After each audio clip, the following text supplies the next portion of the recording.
Magandang araw sa atin mga kalingap, Dara dumalo sa isang party.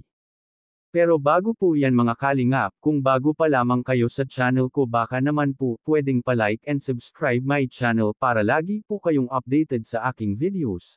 At kung pwede sana patapusin muna natin ang video na ito para alam natin ang nilalaman nito at huwag din po natin kalimutan mga kalingap na pakisuportahan ang ama ng kalingap na si Val Santos Matubang at Kalingap Rob Matubang pati na rin ang viewers na laging sumusuporta sa aking channel at reactioners. Maraming salamat po.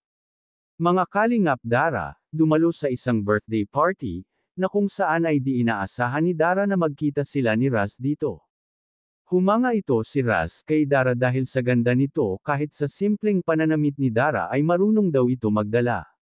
Halatang halata sa mukha ni Raz na sobrang saya nito nang nakita niya dito ang kanyang hinahangaan na si Dara. Humanga din at nagpasalamat ito si Kuya Rab sa Kalingap Angels lalong-lalo na kay Dara dahil nakadalo ito sa birthday ni Ate Jack na kahit busy daw ito si Dara sa kanyang exam ay gumawa pa rin ng paraan para makadalo ito.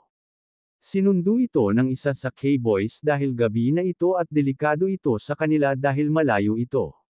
Kaya sobrang nagpasalamat si Kuya Rab dahil nagbigay ng oras si Dara para maka-attend dito, hindi man daw kumpleto ang Kalingap Angels pero naiintindihan ito ni Kuya Rab kung hindi sila nakakapunta dahil priority pa rin ang pag-aaral at naitaon ito ay araw ng mga exam nila.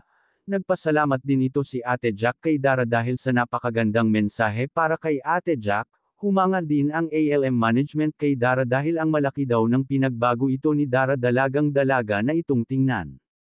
Hanggang dito na lamang po ang update natin para kay Dara, maraming salamat po. Thank you for watching and God bless us all.